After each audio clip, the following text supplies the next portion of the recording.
¿Qué pasó un día como hoy en la historia de la Iglesia cristiana?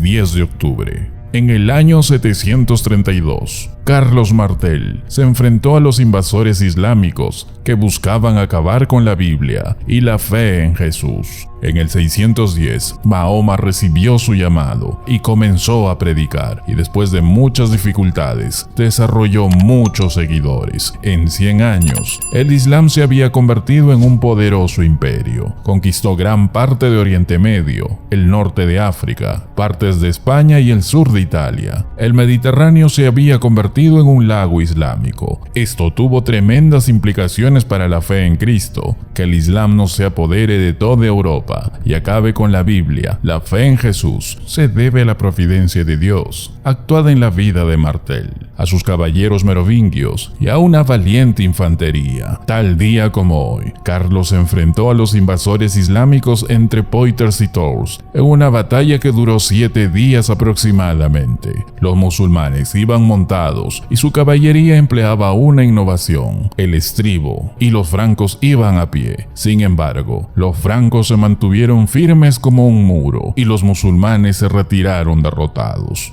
En 1530, William Tracy fecha su testamento. En él rechaza las misas de difuntos, declarando que la salvación es solo por la fe en Cristo. Después de la muerte de Tracy, su declaración se da a conocer al arzobispo de Canterbury, William Warham, quien declara hereje e indigno de un entierro católico a Tracy y ordena a Thomas Parker, canciller de Worcester, exhumar el cuerpo. Parker excedió sus instrucciones y lo quemó en la hoguera públicamente.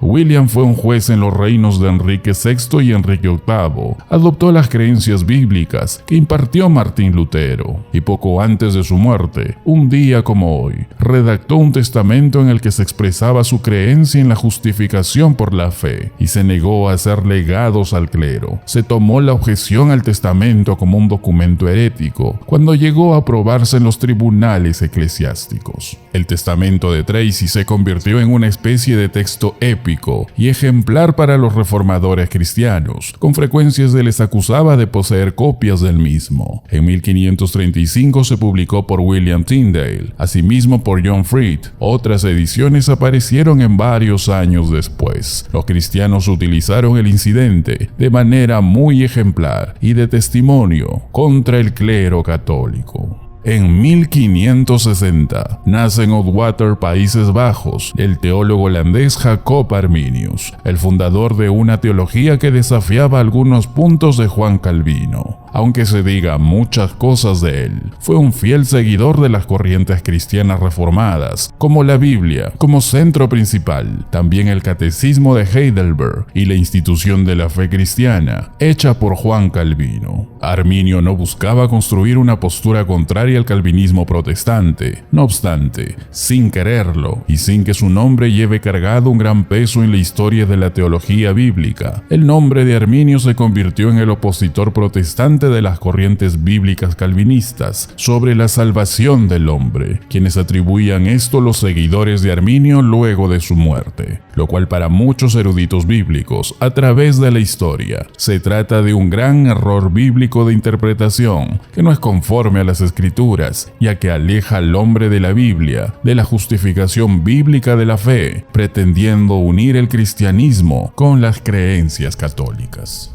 En 1821, el estudiante de Derecho Charles Finney, de 29 años, se adentra en el bosque cercano a su casa para resolver la cuestión de su fe y su doctrina. Esa noche, experimentó según él una iluminación, lo que lo llevó más tarde en convertirse en uno de los evangelistas más influyentes y muy controvertidos de la historia de Estados Unidos. Fue Finney quien decidió que la religión, para ser válida, tenía que tener algún tipo de elemento de alto impacto, buscaba la existencia de métodos, sentimientos, experiencias, sentimentalismo, todo aquello que aplaste la doctrina sana y la teología. La oración, el estudio de la palabra, fue intercambiado por una experiencia radical, llamada la bancanciosa, y se introdujo en el mundo evangélico una inquietud de aquellos que buscaban algo extremo. Fue quien desarrolló el sistema invitacional como lo conocemos en la actualidad. Es considerado como el iniciador de las corrientes místicas, heréticas sentimentalistas, lo cual ha sido considerado en su época por muchos predicadores bíblicos como una corriente evangélica no bíblica y lejos de las verdades de las Escrituras. Esto pasó un día como hoy,